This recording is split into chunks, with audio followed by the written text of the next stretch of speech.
তুমি কি জানো ঘরের সিলিং ফ্যান কানেকশন করার জন্য আমরা ইলেকট্রিক মিস্ত্রিদের 200 থেকে 250 টাকা দিয়ে থাকি, কিন্তু আজকের এই ভিডিওটা দেখার পর তোমাদের আর কোনো ইলেকট্রিক মিস্ত্রি রাখতে হবে না। তোমরা নিজেরাই তোমাদের ঘরের সিলিং ফ্যানের কিন্তু একদম ইজি ভাবে কানেকশন করতে পারবে। দেখো, ফার্স্ট তোমাদের একটা ইজি প্রসেস বলে রাখি। তোমরা যদি রেডিমেড এরকম টার্মিনাল বক্স থাকে তাহলে কিন্তু এখানে অলরেডি তোমাদের কানেকশন করা থাকবে। এক সাইডে তোমরা শুধু ফেজ আর নিউট্রাল দিলে কিন্তু তোমাদের ফ্যান রানিং হয়ে যাবে। এটা একদমই ইজি প্রসেস। কিন্তু যদি তোমাদের কোনো ফ্যানে এরকম 3টে ওয়্যার শুধু বেরিয়ে থাকে তাহলে তখন সেই পজিশনে তোমরা কিভাবে কানেকশন করবে। দেখো, আমি তোমাদের শুধু প্র্যাকটিক্যালি নয়, তোমাদের কিছু থিওরিটিক্যালি নলেজ দিচ্ছি, যার ফলে তোমরা কিন্তু একদম ইজি ভাবে প্রসেসটা বুঝতেও পারবে। দেখো, ফ্যানের এই যে 3টে ওয়্যার বেরিয়ে থাকে, এই 3টে ওয়্যার কিন্তু আলাদা আলাদা নাম আছে। দেখো, একটা হচ্ছে স্টার্টিং কয়েলের ওয়্যার, একটা হচ্ছে রানিং কয়েলের ওয়্যার, আর একটা হচ্ছে কমন ওয়্যার। তো এই 3টে নাম কিভাবে এলো সেটাও তোমাদের ভালোভাবে বুঝিয়ে দিই। দেখো, তোমরা যদি ফ্যানের ভেতরে কয়েলটা দেখো তাহলে কিন্তু তোমরা এরকম দুরকম ভাবে ওয়াইন্ডিং দেখতে পাবে।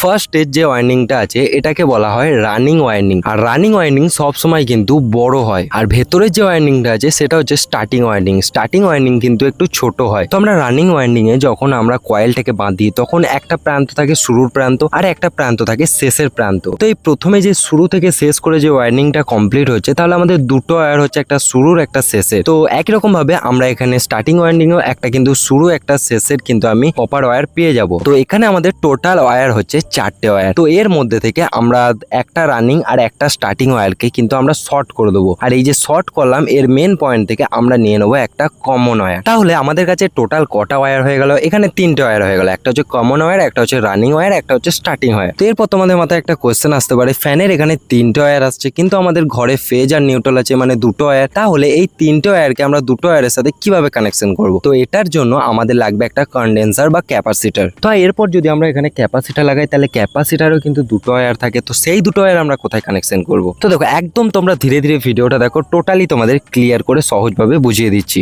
দেখো, আমাদের ফ্যানের যে কমন ওয়্যারটা থাকবে সেটাতে আমরা নিউট্রাল কানেকশন দেবো। তো কমন ওয়্যার এই 3টে তারের মধ্যে কোনটা সেটা আমরা কিভাবে বুঝবো? সেটার জন্য তোমাদের কিন্তু একটা মাল্টিমিটার চাই। তোমাদের মাল্টিমিটার না থাকলে তোমরা কিন্তু একটা জোগাড় করতে পারো, সেটা আমি পরে বলছি। তো মাল্টিমিটারের সাহায্যে তোমরা কিভাবে চেক করবে সেটা ফার্স্টে বলে দিই। দেখো, মাল্টিমিটারের সাহায্যে তোমরা যে কোনো দুটো ওয়্যারকে part to part resistance check করবে। যেমন ধরো রেড আর এখানে ইয়েলো তোমরা চেক করলে, বা রেড ব্লু চেক করলে।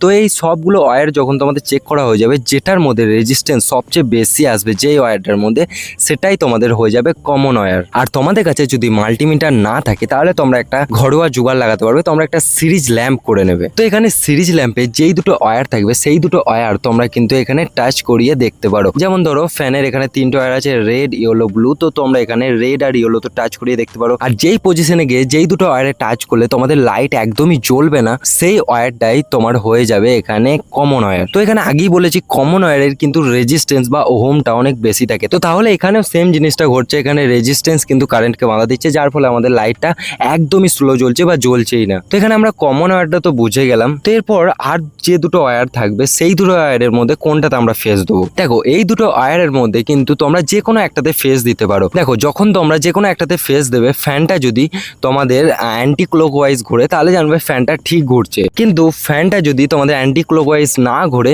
তাহলে পরে তোমরা যেইটাই ফেজ দিয়েছিলে সেটাকে চেঞ্জ করে অন্য যে তারটা থাকবে সেইখানে ফেজ দিয়ে দেবে। তো আশা করছি এই ভিডিওটা দেখার পর তোমরা সিলিং ফ্যানের কানেকশনের ব্যাপারে কিছুটা হলেও বুঝতে পেরেছো। যদি তোমাদের কোনো প্রবলেম থাকে তাহলে তোমরা অবশ্যই নিচে কমেন্ট করে বলতে পারো। আর এই ভিডিওটা দেখে তোমাদের যদি হেল্প হয়ে থাকে তাহলে চ্যানেলটিও কিন্তু সাবস্ক্রাইব করে রাখতে পারো ইনফরমেটিভ ভিডিও পেতে।